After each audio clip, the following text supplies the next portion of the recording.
ini? Lah, terus di mana dia itu?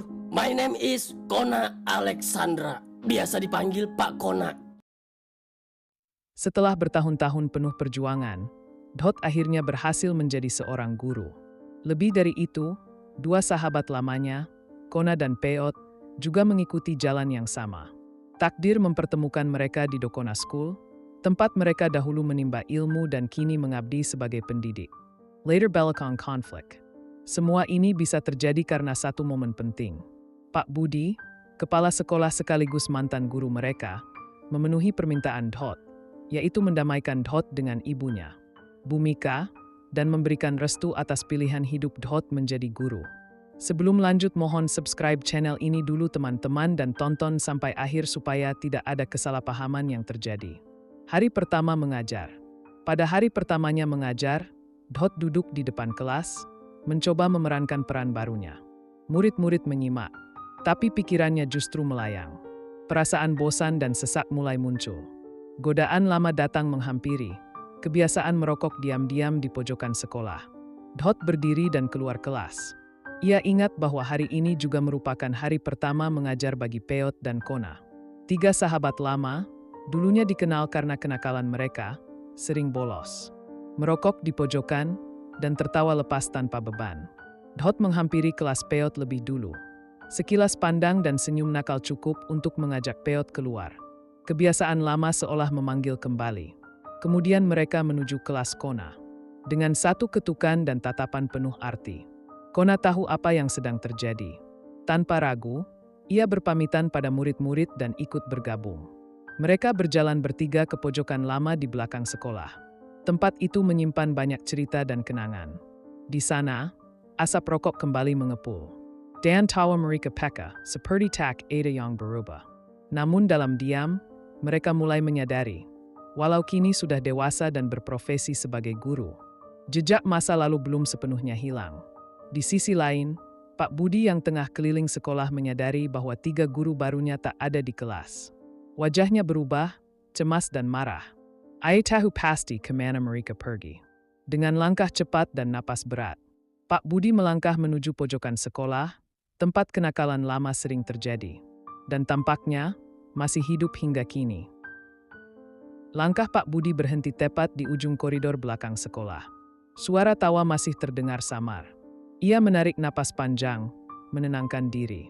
Sesaat kemudian, ia muncul dari balik sudut. Tiga sosok yang ia kenal sejak remaja berdiri di sana. Dot, Peot, dan Kona, masing-masing memegang rokok, tertawa seperti tak ada beban. Sejenak, waktu terasa mundur 2 dekade. Dot yang pertama menyadari kehadirannya. Wajahnya langsung berubah. Peot menyusul, lalu Kona. Ketiganya terdiam, seperti murid yang tertangkap basah. Pak Budi menatap mereka dalam-dalam. Jadi, ini caramu memulai babak baru, Dot. Tak ada yang menjawab. Angin membawa sisa asap rokok menjauh. Kalian pikir cuma karena sekarang kalian guru, semua kebiasaan lama bisa dibiarkan kembali. Dot menunduk. Tapi kali ini, bukan karena takut, karena malu. Pak Budi melangkah mendekat. Suaranya lebih tenang, tapi tajam. Dot, dulu aku bela kamu di depan ibumu karena aku percaya kamu bisa berubah. Bukan cuma jadi guru, tapi jadi panutan. Ia menatap ketiganya satu persatu. Peot, Kona, aku tahu siapa kalian. Kalian punya potensi besar. Tapi kalau kalian cuma mau jadi versi dewasa dari anak-anak nakal dulu, buat apa kalian kembali ke sini? Kona membuka mulut, tapi tak jadi bicara. Peot hanya menarik napas panjang. Pak Budi melanjutkan.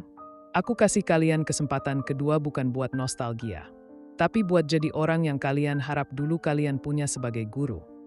Lalu, ia membalikkan badan. Aku beri waktu 5 menit. Setelah itu, aku ingin kalian kembali ke kelas.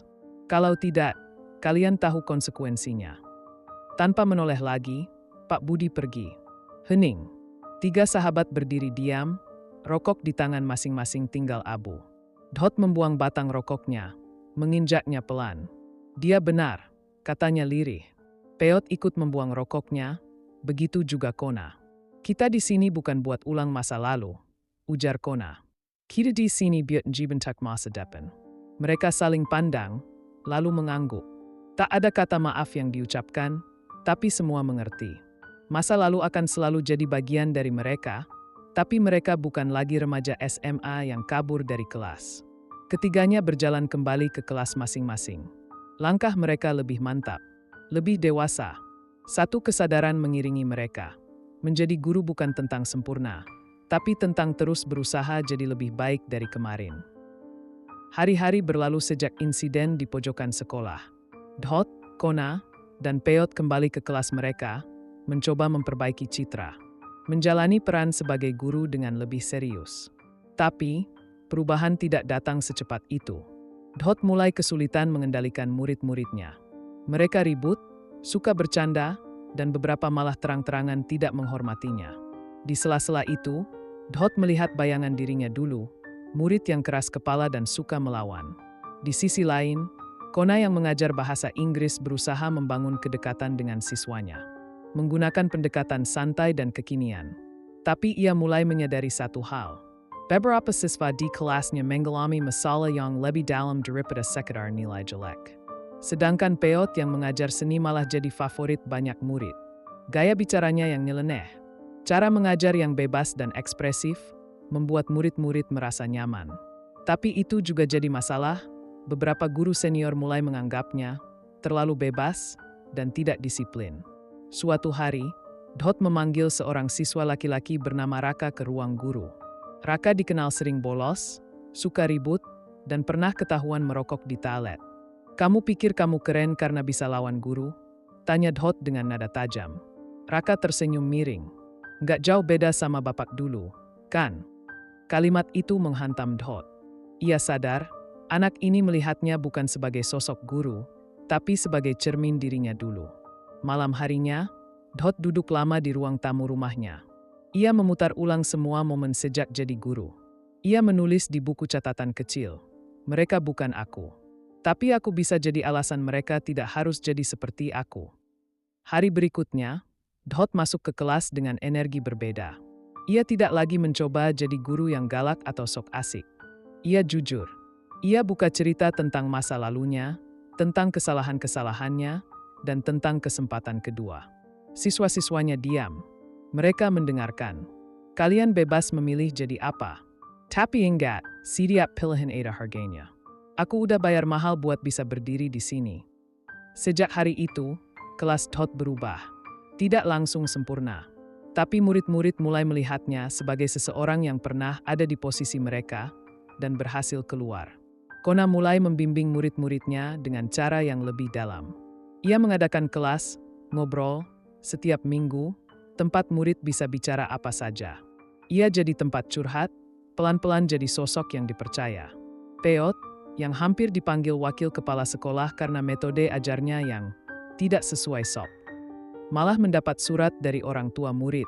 Mereka berterima kasih karena anak-anaknya jadi lebih semangat ke sekolah. Pak Budi memanggil ketiganya ke ruangannya suatu sore. "Ai duduk di balik meja, memendangi mereka dengan mata teduh. Kalian memang tidak sempurna, tapi kalian membawa sesuatu yang tidak semua guru punya." Ia tersenyum. Kemampuan untuk mengubah rasa bersalah jadi kekuatan. Lalu ia berdiri, menepuk bahu mereka satu persatu. "Selamat datang, guru sejati."